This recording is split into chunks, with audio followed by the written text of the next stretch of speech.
Oke, kita kembali di iNews Prime. Pemirsa, kita ke Bu Gunarti terlebih dahulu. Ibu tadi sempat membahas soal pabrik semen yang di Pati. Katanya warga tidak menolak pabrik semen yang di Pati karena milik asing dan lain sebagainya. Boleh dijelaskan, Ibu? Ya, kalau dilihat kenapa kok orang Pati kok selalu bareng-bareng sama Rembang.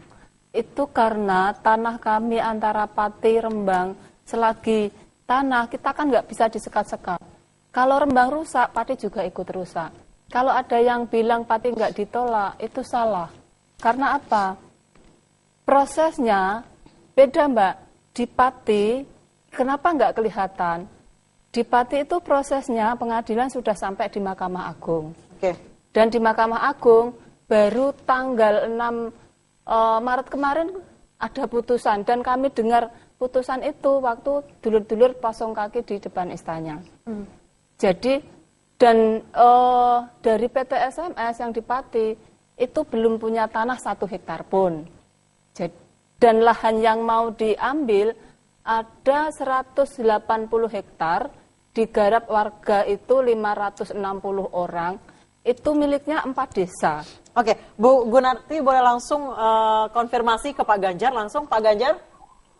Iya. Iya, masih bergabung bersama kami.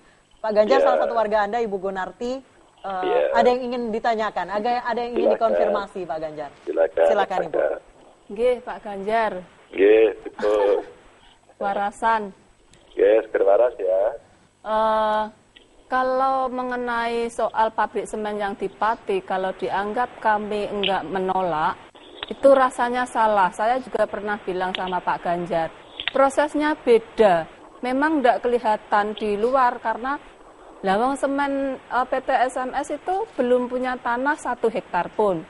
Walaupun bupatinya sudah mengeluarkan izin, yang diizinkan itu juga tanah warga dari 4 desa, Desa Larangan, Desa Mojomulyo, Desa Karangawen, dan Desa Ngerang. Dan itu 160 hektar digarap sama warga 580. Itu masih utuh. Dan tingkatannya proses pengadilan kan sudah sampai di Mahkamah Agung.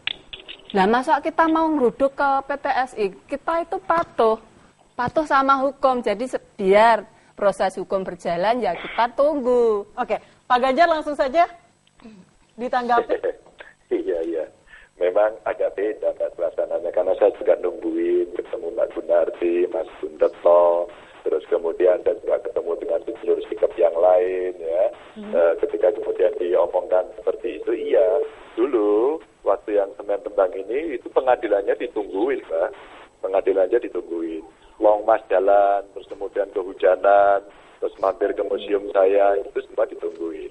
Tapi oke, saya hanya mau kasih tahu aja, Mbak Gunarti, sekarang ada penambangan batu gamping ya, oleh perusahaan lain ada 18 IUP yang berjalan, yang lain kayaknya ilegal, yang ada di Rembang. Dan itu jauh, sangat jauh dari rencana lokasi pabrik semen Indonesia, sangat jauh.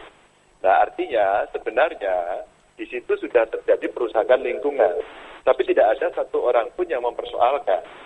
Dulu pada saat Pak Rono datang, masih dari Badan Geologi, menyampaikan bahwa mungkin itu ilegal dan kalian dari CP kecil-kecil. Lalu saya tunjukkan, ini PT besar-besar, ya kan, dan tidak ada yang protes. Maka yang kedua, saya menyepakati sama Mbak Gunarti, tidak bisa dikapleng-kapleng kalau kita bicara alur gede. Tapi kalau kita bicara KPAK, tidak. Di Rembang tidak masuk KPAK, silakan dibaca kepresnya. Yang di Pati yang masuk KPAK. Halo? Ya. Halo? Ya, Bu Gunarti bagaimana? Iya. Kalau di Rembang, kalau Pak Ganjar sudah tahu di sana sudah ada perusahaan kecil-kecil yang masuk dan sudah rusak. Loh, kenapa kok nggak dihentikan? Dan kalau menurut saya yang sudah rusak kan harusnya dibangun, ditata supaya nggak rusak. Jangan yang belum rusak dirusak juga gitu loh, Mbak. Tadi mengatakan gini, Mbak Gun. Ya. Mbak Gun, jenengan ngerti nggak kalau di situ ada 56 penambangan, 18 punya IUP dan sudah mengeruk itu, Anda tahu nggak? Kula ngertos, Pak. Nggih ngertos to. Jenengan melu demo sing niku napa mboten? Loh, nek wekdal niku iki dak warga niku nggih mboten dijak rembukan. Mulane kenapa menolak? Nggih. Kenapa menolak? Oke, Bu Mbak Gun, Pak Ganjar kita tahan dulu. Kami harus ada iNews terkini terlebih dahulu. Kami akan kembali sesaat lagi. iNews terkini akan hadir bersama Pram Senjaya.